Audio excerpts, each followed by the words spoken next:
या वरीण करावा विहीर कैवल्याचा पुतला प्रकटला पुतला चैतन्याचा जिवाळा ज्ञानोबा माझा साधकाचा मायबाप दर्शन रेताप सर्वपती सुखरूप ज्ञानोबा माझा धन्य धन्य मुक्ताबाई तुमचे चरणी माझी डोई माझा केला अंगी कारदा कविला परात्पर आदत्रय जननी मुक्ताबाई माते कृपा करी वरद असते माझवरी आदिनाथ अनुग्रह नाथासे दिला नात्यास्त ठेविला मस्तकी तुमच्या उपजनिया पुढते ओ काला खाऊ दैभात वैकुंठित वैसे नाही कवळ काही काल्याचे गेन मोकळा करत थोडा याचा प्रस्तुत प्राप्तस्थळी हॅलो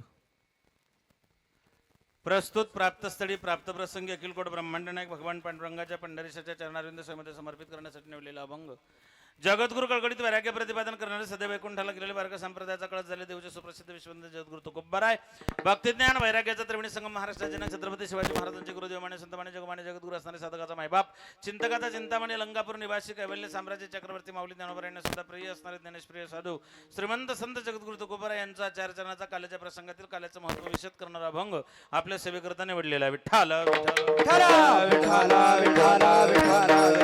कीर्तनरूपी सेवेला सुरुवात करण्या अगोदर अल्पसा परिहार देणं गरजेचं आहे. तसं आपल्या पुण्य पावन श्रीक्षेत्र ढोरकीने या ठिकाणी साधू संतांच्या पदस्पर्शन पावन झाली भूमी सालसबाद प्रमाणे चालत राहिला अखंड हरिनाम कीर्तने सप्ताह तथा श्री शिव महापुराण कथा ज्ञानयज्ञ सोहळा आणि या सोहळ्यातील शेवटची कलशस्थानी शोभणारी काल्याच्या प्रसंगाची सेवा समस्त ग्रामस्थ भजनी मंडळ आयोजक नियोजक मार्गदर्शक आपल्या सगळ्यांच्या वतीने मला या ठिकाणी सेवा आमचे परमस्नेही आमचे गुरुबंधू हरिभक्तीपरायण आदरणीय शरदजी महाराज फासाटे महाराजांच्या मार्गदर्शनाने सुरू असलेला हा सोहळा आणि महाराजांच्या आग्रहास्तव या ठिकाणी प्राप्त झालेली ही सेवा आजच्या कीर्तनाचं जे सौजन्य जे दातृत्व आहे ते श्री बंडू अण्णासाहेब पठाडे आणि श्री गणेश भाऊसाहेब मुळे या दोघं दातृत्वान दात्यांच्या सौजन्यातून दातृत्वातून आजच्या कीर्तनाची सेवा संपन्न होत आहे. या कार्यक्रमासाठी लाभलेले महाराष्ट्रातले सगळे गुणीजन दोघी ताल महर्षी मृदंगाचार्य इंद्रवादी मृदंग या न्यायाप्रमाणे श्री हरिभक्तीपरायण मृदंग विशारद शरद महाराज आकाश महाराज रवी महाराज गायनाचार्य भजनी मंडळ भजन सम्राट संगीत अलंकार श्री हरिभक्तीपरायण प्रकाशजी महाराज नागरे बाबांची उपस्थिती आहे. श्री हरिभक्तीपरायण विष्णू महाराज कापसे लक्ष्मण महाराज चौरे समस्त भजनी मंडळ महाराजांच्या संस्थेतील सगळे विद्यार्थी साऊंड सिस्टीम चांगली आहे तरुणांची उपस्थिती आहे एवढ्या संख्येनं आपण उपस्थित आहात आपल्या सगळ्यांना मनापासून धन्यवाद. विठ्ठल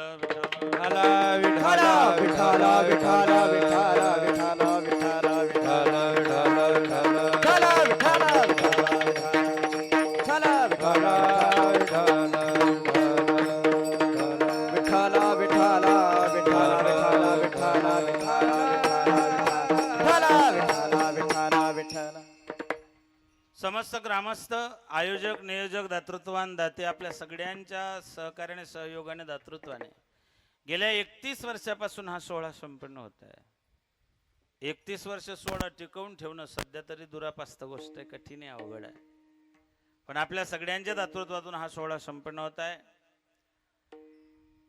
काल्याचं कीर्तन आहे वारकरी संप्रदायाचा दंडक वारकरी संप्रदायाचा प्रोटोकॉल वारकरी संप्रदायाची असणारी त्या ठिकाणी परंपरा त्यानुसार सप्ताह 4 दिवसाचा असेल 3.5 दिवसाचा असेल 7 दिवसाचा असेल महिन्याचा असेल किंवा वर्षाचा असेल त्या सप्ताहाची सांगता ही काल्याच्या कीर्तनानेच होत असते.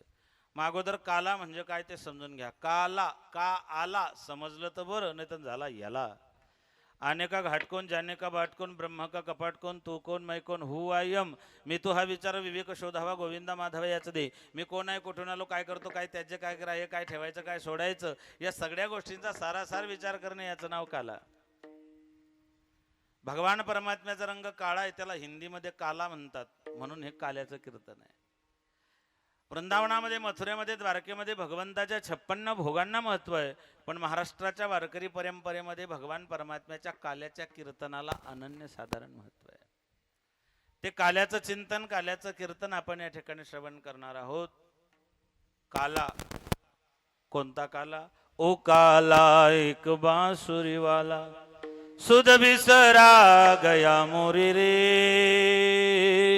सुध बिसरा गया मोरी गोकुल ढूंढा मैंने मथुरा ढूंढी कोई नगरियान छोड़ी रे कोई नगरियान छोड़ी ओ काला कोणता वो दुनिया राखन वाला, वो बंसी बजाने वाला, नंद लाला रे गोपाला, नंद लाला रे गोपाला, नंद लाला रे गोपाला, नंद लाला रे गोपाला, नंद लाला रे गोपाला, गोपाल नंद लाला रे गोपाला।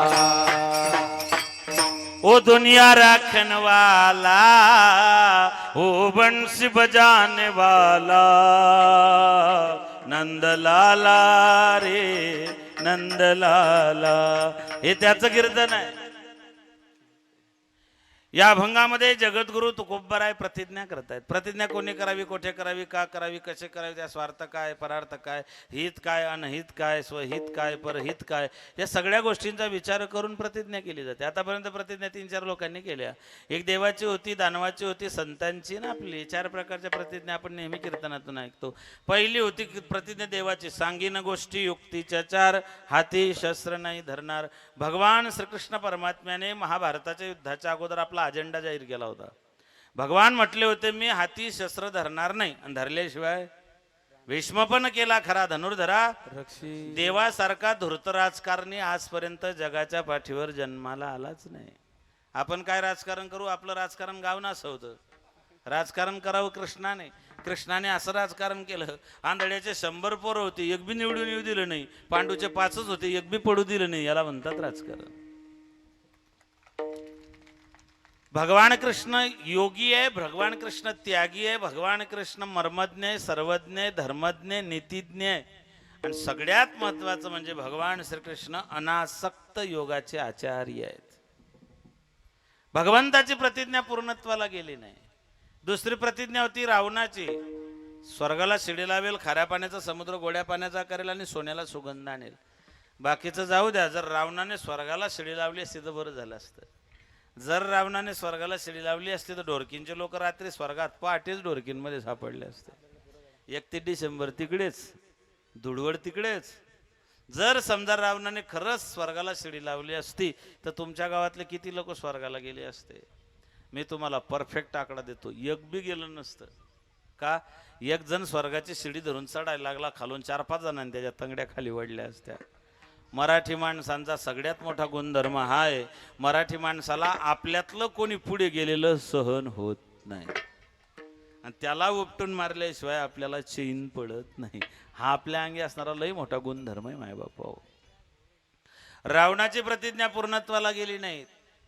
तुमची माझी कधीच जात नाही, येऊ करू तीऊ करू निकल गया क्या करू। प्रतिज्ञा संतांनी करायच्या। आता अवधान ऐकले दीजे, मग सर्व सुखाशी पात्र होईजे। हे प्रतिज्ञोत्तर माझे उघडय का, किंवा ओघाचे संसार सुखाचा करीन। आनंदे भरीन तिन्ही लोक जाईन गे माया। मग काऊन येणं बरा, तुमचा संसार सुखात झाला, आजी संसार सुबळ झाला गे माये। देखलिया पाय विठोबाचे, संतांचा संसार सुखरूप झाला, सुखमय झाला, आनंदाचा झाला माय बापा हो। त्यांची प्रतिज्ञा पूर्णत्वाला गेली। या अभंगामध्ये तुकोबराय प्रतिज्ञा करताय। काय झालं? भगवंतानं तुकोबरायांना सांगितलं, तुकोबराया तुमची अवस्था फार बिकट आहे, आणि बाबा हा सप्त्याचा कालखंड इतका पवित्र आहे। या सप्ताहामध्ये जगद्गुरु तुकोबरायांचा बीजोत्सव आणि नाथ बाबांचा पुढे येणारा त्या ठिकाणी षष्टीचा उत्सव, हा जो कालखंड आहे, या पवित्र पावन कालखंडामध्ये आपला हा सप्ताह सोहळा आहे। आणि तुम्ही सगळे नाथरायांच्या कृपेचे पात्र झालेली मंडळी आहात। तुमचं माझं जवळचं नातं आहे। तुम्ही नाथबाबांचे वारकरी, मी मुक्ताबाईचा फडकरी आहे। म्हणून मुक्ताबाईचं नातं नाथ महाराजांनी सांगितलं, नामाचे कुटुंब चांगावटेश्वर, एका जनार्दनी विस्तार मुक्ताबाईचा। हा सगळा विस्तार मुक्ताबाईचा आहे मायबापो। या न्यायाला अनुसरून भगवान परमात्म्याच्या समोर जगद्गुरु तुकोबरायांनी देवाने सांगितलं, तुमची परिस्थिती बिकट आहे, अन्नान्न दशा आहे तुमची, 18-20 दारिद्र्य, तुम्ही म्हणता आम्ही सदैव सोडके। एकदा मी तुमच्याकडे जेवायला आलो होतो, पाहुणे घराशी आज आले ऋषिकेशी, काय करू उपचार। या पद्धतीने तुमची अवस्था आहे तुकोबराया, काहीतरी मागून घ्या तुकोबराया। न लगे मुक्ती, न लगे धन, न लगे संपदा। भगवंतानं सांगितलं मुक्ती धन संपदा नको, मुक्ती नको तर जन्म घ्यावा लागेल. आणि जन्म म्हटला की मातेच्या उदर कोरी पचून विष्टीची अदा थरी. या न्यायाने जन्म घेतला की गर्भवासाच्या यातना सहन करावे लागतात. म्हणून तुकोबरायांना भगवंतानं सांगितलं की तुकोबराया तुम्ही जन्म घेण्यासाठी एवढे लालायत काय? बरं जन्म म्हटलं की गर्भवासात जावं लागतं. तुकोबराया सांगता देवा धमक्या द्यायच्या नाही, आम्ही तुझ्या धमकीला घाबरत नाही. तू का म्हणे गर्भवासीन सुखे तुकोबराय म्हणता तू सुखे सेऊ गर्भवास, आम्ही तुझ्या गर्भवासाला घाबरत नाही. भगवंतानं सांगितलं मग ते गर्भवासात जावं लागेल. म्हणले मी घाबरत नाही, मी पुन्हा पुन्हा येईन, मी परत परत येईन, घेईन मी जन्म. तुकोबराय म्हटलं ते 350 वर्ष अगोदर मी पुन्हा येईन. हे तुकोबरायांचे शब्द आहेत. 350 वर्ष अगोदर तुकोबराय म्हटले होते मी पुन्हा येईन. आणि आले कशा का होईना.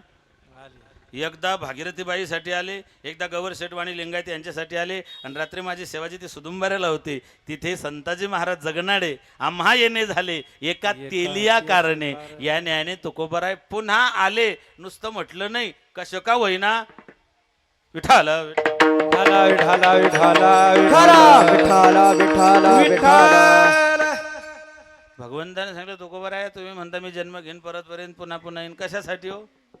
तुकोबराय सांगता देवा मी पुन्हा येईन, परत परत येईन, परत परत जन्म घेईन, कशासाठी? अभंगाच्या पहिल्या उपजोनिया पुढती येवो, उपजोनिया पुढती येवो, उपजोनिया पुढती येवो, उपजोनिया पुढती येवो, उपजोनिया पुढती येवो, उपजोनिया पुढती येवो, उपजोनिया पुढती येवो, उपजोनिया पुढती येवो.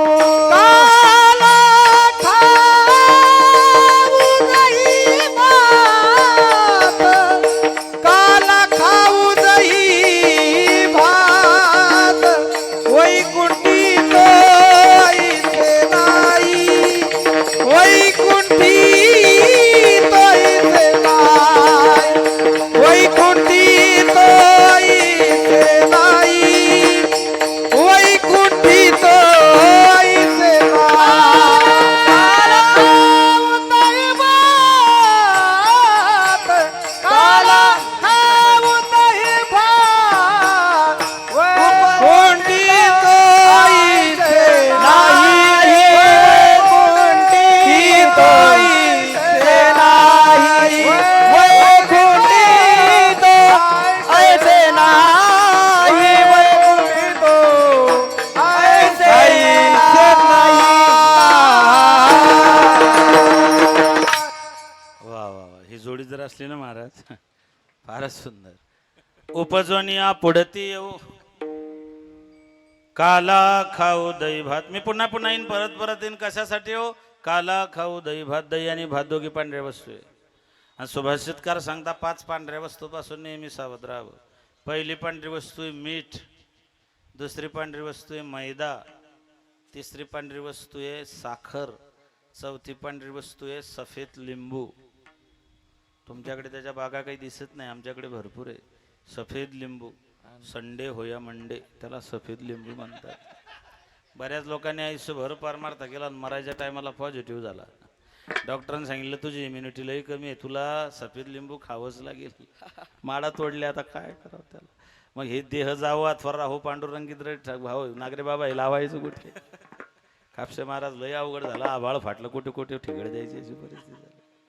जरी हे आकाश वर पडो पाय, इथले शब्द आहे ना तुमच्या पैठणचे. विठाल विठाल विठाला विठाला. 5वी पांढरी वस्तू काही सांगत नाही, कारण सध्या आचारसंहिता चालू आहे.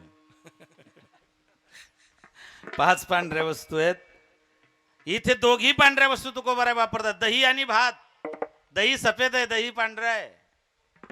दूध नासल्याशिवाय दही तयार होत नाही. दुधाचा नासलेला प्रकार म्हणजे दही. दही म्हणजे काय? नासलेलं दूध. मग दही दूध नासलेलाचा प्रकार आहे. मग दही नासलेले म्हणून तुम्ही फेकून देतात का? अजिबात नाही. मंथुनी नवनीता दह्याचं घुसळण केलं की लोणी येतं, लोण्याला तापवलं की तूप मिळतं. तसं संसार रूपी दही आहे. या संसार रूपी दह्यात भक्तीची रवी घालून विवेक वैराग्याच्या दोरांनी घुसळण केलं की परमार्थ रूपी लोणीवरती येतं. परमार्थ रूपी लोण्याला वैराग्याच्या अग्नीवर तापवलं की निखलस परमात्मा सापडतो, म्हणून दही. दुसरा प्रकार आहे किंवा दुसरं नाव आहे भात. भातही पांढरा आहे. तुमच्याकडे भात पेरतात ना, तांदूळ पेरतात ना तुमच्याकडे, कोकणात जास्त पेरतात. छोटे मोठे शेतकरी खाण्यापुरता घरामध्ये तांदूळ पेरतात. तांदूळ पेरतात की नाही? तांदूळ उगतो ना, पेरत नाही पण तांदूळ उगतो की नाही? पेरत नाही इकडे, पण तांदूळ पेरला की उगतो की? हा, तांदूळ पेरला की उगतो. तांदूळ पेरला की उगतो की साड पेरावी लागते? तांदूळ पेरला तर उगत नाही. उगत नाही याचा अर्थ तो पुन्हा जन्म घेत नाही, आणि जो पुन्हा जन्म घेत नाही तोच पवित्र असतो. म्हणून कपाळाला तांदूळाच्या अक्षता लावतात, बाजऱ्याचे दाणे लावत नाही. कारण बाजरं पेरलं तर उगतं, ज्वारी पेरली तर उगते, गहू पेरले तर उगतात, पण तांदूळ पेरले तर उगत नाही. म्हणून पुन्हा जन्मा नाही येणे ऐसे केले. बरं, आपण पंढरपूरला गेलो की प्रसाद काय आणतो? लाही किंवा मुरमुरे का कंदी साताऱ्याचे, कुंथलगिरीचे? अजिबात नाही. त्या कुंथलगिरीचे पेढे जर एकदा बनवताना पाहिले ना महाराज, पुन्हा इच्छा होत नाही बरं पेढा खायची. कारण आमच्या मुक्ताबाईची वारी त्याच मार्गे जाते. सरमकुंडी फाट्याहून खाली उतरते. खाली एक गाव आहे, त्या गावामध्ये टोटल गावामध्ये ते पेढ्यांचा कार्यक्रम चालतो. आमचं मुक्ताबाईचा मुक्कामच त्या गावात असतो. आणि मग ते लोक आणि रात्रभर तिथे असल्या कारणामुळे याची देही याची डोळा, कसा कसा बनतो पेढा, त्याच्यामुळे काही सांगायची गरज नाही. विठ्ठल विठ्ठल विठ्ठल विठ्ठल विठ्ठल विठ्ठल विठ्ठल. अनिकेत हे एवढं पेढ्याचं कट करून टाक, कारण तिकडे कीर्तन जास्त आहेत. माय बापा हो, या न्यायाने अनुसरून आम्ही आणतो लाही किंवा मुरमुरे. बीज भाजून केली लाही, पुन्हा जन्म मरण नाही. साखरेचा नो हे ऊस, आम्हा कैचा गर्भवास. बीज भाजून लाही केली की ती पुन्हा जन्माला येत नाही. म्हणून दही आणि भात, दही संसाराचं प्रतीक आहे, भात परमार्थाचं प्रतीक आहे. भात पूर्णान्न आहे. एकादशीला सगळं चालतं पण भात शिजवलेला चालत नाही. भात हे पूर्णान्न नाही. गरुड पुराणामध्ये त्याचं वर्णन येतं. म्हणून पिंडदान त्याचेच होतात, पिंड त्याचेच पाडल्या जातात. भात पूर्णान्न असल्या कारणामुळे ते परमार्थाचं प्रतीक आहे. दही संसाराचं प्रतीक आहे. परप्रंच आणि परमार्थ या दोघांचं कॉम्बिनेशन, त्याला म्हणतात काला. दोन सजातीय विभिन्न वस्तूंचं एकत्रीकरण म्हणजे काला. जीव शिवाचं ऐक्य म्हणजे काला. या सगळ्या गोष्टी एकत्रित जिथे येतात त्याला म्हणतात काला. म्हणून उपजोनिया पडते येऊ काला खाऊ दही भात. मग भगवंताने सांगितलं तुकोबराया, हा काला खाण्यासाठी तुम्हाला जन्म घ्यावाच लागेल, मृत्यू लोकात यावंच लागेल का? म्हणले हो. म्हणले हा काला सत्य लोकात नाही, ध्रुव लोकात नाही, तपलोकात नाही, महर लोकात नाही? म्हणले नाही. हा इंद्राच्या अमरावतीमध्ये, वरुणाच्या अलकावतीमध्ये, यमाच्या संयमनीमध्ये? म्हणले नाही. 14 भुवनी 21 सर्ग 8 वसून नवग्रह 10 दिक्पाल 11 रुद्र 12 आदित्य 2 अश्विनी कुमार इंद्र चंद्र महेंद्र वरुण कुबेर अग्नि किम पुरुष नाग देवता सिद्ध चरण गंधर्व विद्याधर अतळ वित्र सुतळ महातळ तळातळ रसतळ पाताळ 7 पाताळामध्ये? म्हणले नाही. भगवंतानं सांगितलं तुकोबराया, हा काला कुठेच मिळत नाही, पण माझ्या वैकुंठात मिळाल्याशिवाय राहत नाही. तुकोबराया सांगतात तुझ्या वैकुंठात सगळं मिळतं, पण काय मिळत नाही? वैकुंठी तो ऐसे नाही, वैकुंठी तो ऐसे नाही, वैकुंठी तो ऐसे नाही, वैकुंठी तो ऐसे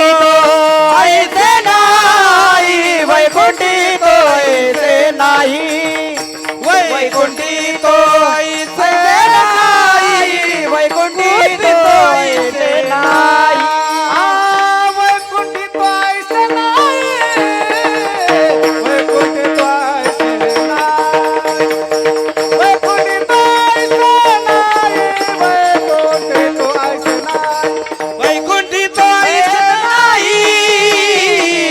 वैकुंठी तो ऐसे नाही, वैकुंठी तो ऐसे नाही.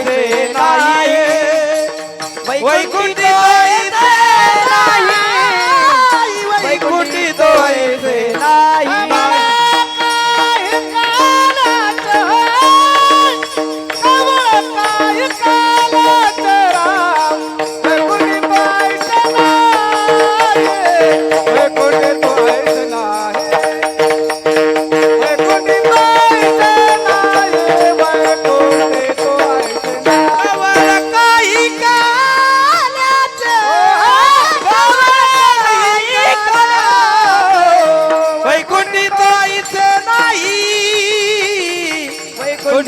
ऐसे नाही हा वैकुंठी तो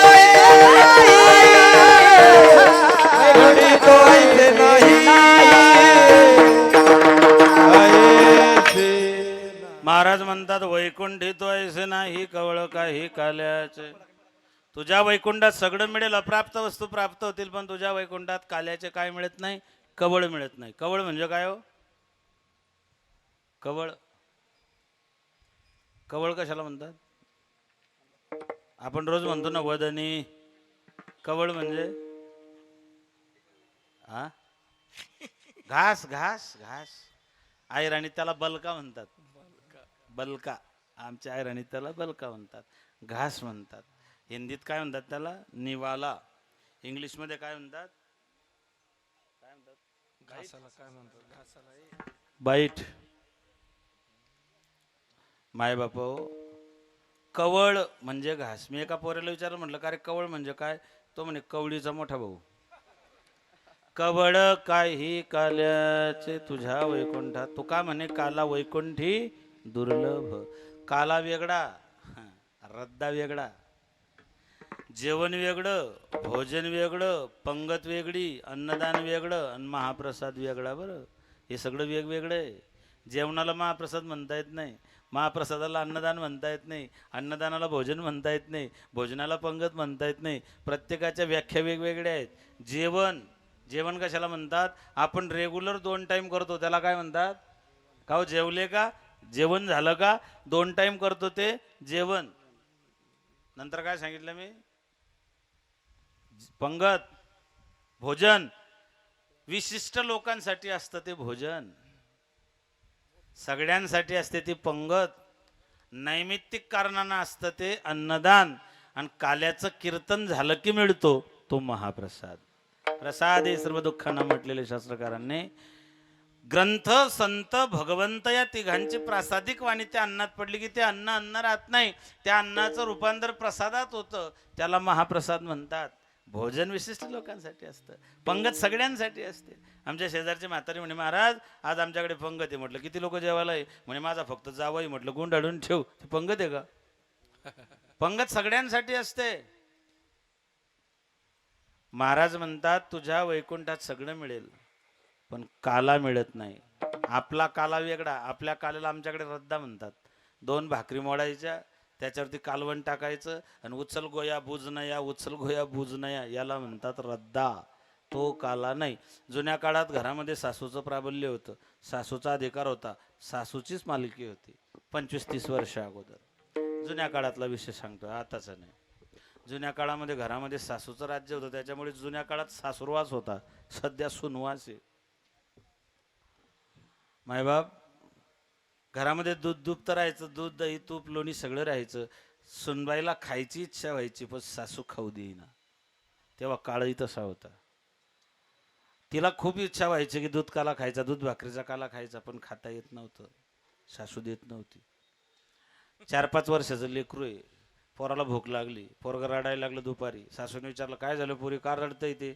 म्हणले आई अहो त्याला भूक लागली. म्हणले मग त्याला जेवायला वाढ ना. म्हणले घरात भाजी कुठे आहे आपल्या? म्हणले भाजी नाही, कालवण नाही, पण मग दही दूध कमी का आपल्या घरामध्ये? त्याला दूध काला दे ना. आताची आई असती तर सांगितलं असतं त्याला मॅगी बनवून दे ना. काळ बदलला. माझ्या मातांना विचारतो, 25 वर्ष अगोदर जर तुमचं लेकरू रडायला लागलं, झोक्यात टाकलेलं आहे, पाळण्यात टाकलेलं आहे, पोरगा रडायला लागलं आणि तुम्ही घरकामात असले, तर माय काय करायची? हातातलं काम सोडून द्यायची आणि पाळण्यातल्या पोराला उचलून पोटाशी लावायची. पोटाशी पोराला लावल्याबरोबर पोरगं गपगार व्हायचं. का? त्या पोराला मायचे ठोके ओळखायचे होते. ते लेकरू ओळखायचं की 9 महिने 9 दिवस आईच्या पोटात होतो, हे माझ्या आईचे ठोके, ही माझी माय आहे. मायनं पोटाशी लावल्याबरोबर पोरगं गप व्हायचं. आता जर पोरगं रडायला लागलं, तुम्ही काय करतात? बोलत चला, मोबाईल देतात. आता तर इतकं वाईट झालं महाराज, आता पोरगं रडतं पण माय मोबाईल सोडत नाही. अहो मॅड झाले लोक मोबाईलमुळे. परवाच्या दिवशी एक माणूस ड्युटीहून घरी आला, मोबाईल चेक करता करता दुसऱ्याच्या घरात घुसून गेला. त्या बाईनं जर पाहायला पाहिजे होतं, तिने तांब भरून पाणी त्याला दिलं. ती कोणाचं स्टेटस पाहत होती. तिचा नवरा जेव्हा आला तो फेसबुक चेक करत होता, त्याला वाटलं मी दुसऱ्याच्या घरात घुसलो, तो आय एम सॉरी म्हणून बाहेर निघून गेला. इतके तर जाम झालेत लोक. जुना काळ होता, सुनबाईला दूध काला खायची इच्छा आहे, 4-5 वर्षाचं पोरग आहे, पोरग रडतंय, सासू चिडली, त्याला दूध काला दे ना. मग आता मला सांगा 4 वर्षाच्या लेकराला त्या बाईने भाकरी किती मोडली पाहिजे? सतकोर लय झाली हो. तिने मोडल्या 2 भाकरी, त्याच्यात घातलं 1 लिटर दूध, अशी पच भरून साखर त्या ठिकाणी पैठण साखर कारखान्याची घातली आणि पोराला म्हणले खा. ते पोरानं 2-4 घास खाल्ले आणि पळालं. सासूने ते पाहिलं, म्हणले तुला डोकं, तुला वरचा मधला, तुला अक्कल, तुला कॉमन सेन्स आहे का? म्हणले काय झालं? अगं म्हणले पोरग किती लहान, तू ते किती काला मोडून ठेवला, तुला डोकं आहे का? कोण खाईल ते आता, खाय तूच. ती म्हणली त्याचीच वाट पाहत होती. तो रद्द आहे, हा काला आहे. विठाला विठाला विठाला विठाला विठाला विठाला कवड काही काल्याचे. मग का हो तुकोबर आहे, तुमचा काला खाण्याचा काही नियम प्रोटोकॉल आहे का? तुकोबर आहे सांगता देवा, वारकरी संप्रदाय हा अप्पल पोट्या संप्रदाय नाही. या संप्रदायानं सगळ्यांना जवळ केलं. नर अथवा नारी होका दुराचारी, मुखी गाता हरी पवित्र तो, पवित्र ते कुळ, धन्य त्याची माय, हरिमुखे गाय नित्य नेम. खटनट यावे, शुद्ध होऊन जावे, दवंडी पेटी भावे, सकळांशी येथे आहे अधिकार, कलियुग उद्धार सबके लिए खुला है मंदिर यह हमारा. किंवा यारे यारे लहान थोर याती भलती नारीनं करावा विचार न लगे चिंता कवनाशी. सगळे या चांगल्या वाईट्या, आपल्या परक्या, काळ्या गोऱ्या, गरिब्या श्रीमंत्या, रंजलेल्या गंजलेल्या, दुःखिया कष्टिया, नाक सरळ्या, म्हशीनं पाय दिल्या, सगळ्या सकळांशी येथे आहे अधिकार, कलियुगी उद्धार हरीच्या नामे. सगळ्यांना जवळ केलं माय बापा. आमची माय ज्ञानाबाई, ज्ञानाबाई माझी, आपण सगळे ज्ञानोबरायांचे लेकरं आहेत. महाराष्ट्रात जन्माला आलेली प्रत्येक व्यक्ती ज्ञानोबरायांचं लेकरू आहे. सगळेच बरं, माळकरी बिना माळकरी. फक्त फरक इतका आहे, जे माळकरी आहे ते माऊलीचे सख्खे लेकरं आहे, बाकीचे चुलत आहेत. एवढा तर गॅप ठेवावाच लागेल ना शरद बाबा. सर सकट नाही चालत ना. विठाल विठाल विठाला विठाला विठाला विठाला विठाला विठाला. जयाने घातली मुक्तीची. त्या माईनं त्रैलोक्याचे जीवन, ज्ञानोबा माझा नाथबाबा म्हणतात की ज्ञानोबाराय हे त्रैलोक्याचं जीवन आहे. आणि एक माय महाराष्ट्रात अशी झाली, तिच्या लेकराची आज जयंती साजरी होते. जी माता आज तिथीनुसार छत्रपती शिवरायांची जयंती आहे, तारखेनुसार 19 फेब्रुवारी आहे. आणि अजून एक आहे परंपरागत, ती अक्षय तृतीयाच्या वेळेस येते. असो काही का असे ना, पण महाराजांच्या त्या ठिकाणी जयंत्या साजऱ्या होत आहेत. एक जबाबदारीनं बोलेल, राजे महाराजे सम्राट बादशाह अनेक झाले, पण जयंती आणि पुण्यतिथी फक्त माझ्या राजांची साजरी होते का? या जगात चित्राची पूजा होत नाही, या जगात चारित्र्याची पूजा होते. चित्राची पूजा नाही, काय चारित्र्य महाराजांचं. काड्या राणी तडपत होते तिच्या रूपाचे ऊन, अशीच एक सुंदर होते सुभेदाराचे सुन. त्या तरुणीला आई म्हणाला राजा तो सिलवान, त्या तरुणीला आई म्हणाला राजा तो सिलवान. आनंदाने नांदत होते हिंदू मुसलमान, अरे आनंदाने नांदत होते हिंदू मुसलमान, अरे आनंदाने नांदत होते हिंदू मुसलमान. काड्या राणी तडपत होते तिच्या रूपाचे ऊन, अशीच एक सुंदर होते सुभेदाराचे सुन. त्या तरुणीला आई म्हणाला राजा तो सिलवान. जगाच्या पाठीवर असा एकमेव राजा झाला की ज्या राजाच्या दरबारात कधीच कोणती स्त्री नाचली नाही. जगाच्या पाठीवर असा एकमेव राजा झाला की त्याने जगातल्या सगळ्या स्त्रियांना पत्नी सोडून आईचा दर्जा प्रदान केला. असा चारित्र्यवान राजा एकमेव झालेला आहे मायबापो. आणि त्या राजाला ज्यांनी घडवलं ते आऊसाहेब जिजाऊ. पूर्वी लोक सुखी होते, घरात माय होती, गोठ्यात गाय होती, दुधावर साय होती. आता घरात माय नाही, गोठ्यात गाय नाही, थैलीच्या दुधाले साय येत नाही. माय उरली कुठे? मायचं झालं मॉडिफिकेशन मम्मी. मम्मी काही लेकराला दूध पाजत नाही, थैलीतलं दूध बाटलीत टाकून ती बाटली पोराच्या तोंडाला लावते. त्या पोराला वाटतं हीच माझी आई आहे. पोरगा आई समजून त्या बाटलीवर इतकं प्रेम करतं, शेवटपर्यंत बाटली सोडत नाही. लहानपणी